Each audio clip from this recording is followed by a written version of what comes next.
검찰이 2차 주가 조작을 주도했던 인물로부터 계좌를 개설하며 김 여사를 직접 만났다는 진술을 확보한 것으로 확인되면서 큰 파문이 일고 있습니다.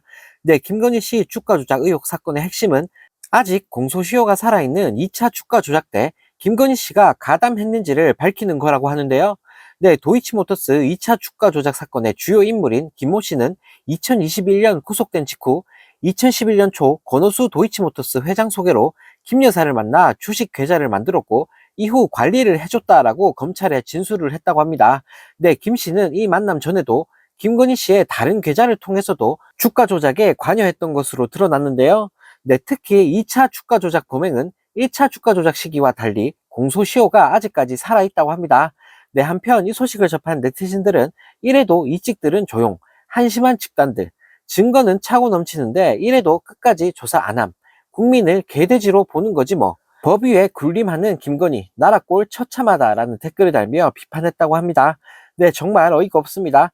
온갖 범죄 증거들이 쏟아져 나오고 있는데도 소환 조사조차 안 하고 있는 검찰을 보고 있으니 참 한심하다는 생각밖에 안 드는데요. 네, 살다 이렇게 막 나가는 정부는 정말 처음 보는 것 같습니다. 네, 또 다른 소식입니다. 김건희 씨의 명품 가방수 수 관련 부정청탁금지법 위반 신고를 접수한 국민권익위원회가 애초부터 김건희 씨 관련 사건은 종결로 내부 결론을 내리고 전원위원들에게 이런 자료를 제시한 사실이 알려지면서 큰 파문이 일고 있습니다.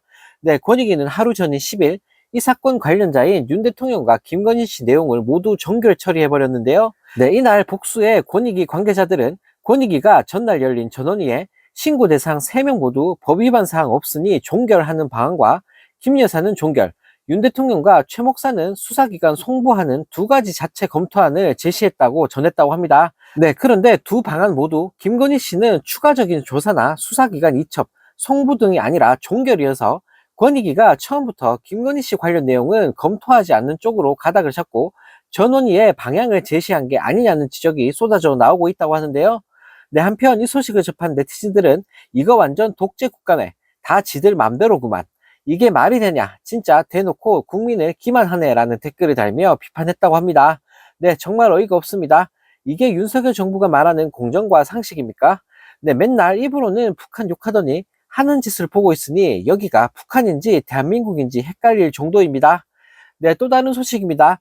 군 간부들이 당직비와 훈련비, 생명수당 등 기본적인 수당을 수개월째 받지 못하고 있는 상황이 밝혀지면서 논란이 확산되고 있습니다. 네, 군 내부에서는 이모군란 시대도 아니고 이런 일이 벌어지는 게 가당키나 하냐라는 말까지 나오고 있다고 하는데요. 네, 특히 당직 근무비를 받지 못한 부대가 비일비재했다고 합니다. 네, 올해부터 국방부는 GP, GOP, 해강한 경계작전 부대 초과 근무를 100시간까지 연장하기로 했는데, 네, 그러나 실제로는 1월 초과 근무 수당 100시간만 3월에 소급을 해주고 2월, 3월, 4월, 5월까지 57시간에 해당하는 수당만 지급을 하고 있다고 하는데요. 네, 이건 뭐 양아치들도 아니고 일은 일대로 더 시키면서 돈까지 안 주고 있으니 네, 정말 어처구니가 없습니다. 네, 강한 경계작전을 수행하고 있다는 육군 시 중사는 참 안타까운 현실이라며 해당 내용에 대해 사단, 여단, 대대에서도 어떤 답변을 듣지 못하고 있다라며 울분을 토했다고 하는데요. 네, 심지어 목숨을 걸고 훈련하는 패스트로프 훈련에 생명수당도 주지 않고 있다고 합니다. 네, 패스트로프는 실제 헬기에서 진행할 경우 병사 기준 16만원, 하사 기준 18만원 정도의 생명수당을 지급해야 하는데, 네, 현재까지도 받지 못한 간부들이 나오면서 급기야 국민신문고에 신고까지 하는 일들이 벌어지고 있다고 하는데요. 네, 더 황당한 사실은 이에 대해 국방부는 전혀 인지하지 못하고 있었다는 입장을 밝혔다고 합니다. 네, 국방부 관계자는 수당 미지급과 관련해 어떤 부대인지 확인되지 않는 상황이라 파악이 어렵다라는 말 같지도 않은 소리를 내뱉었다고 하는데요. 네, 정말 어이가 없습니다. 군인들한테 줘야 될 돈도 안 주는 게 윤석열 정부가 말하는 안보입니까? 네, 대통령 하나 잘못 뽑았다가 온 나라가 개판이 되어가고 있고 나라가 완전 후진국이 되고 있습니다.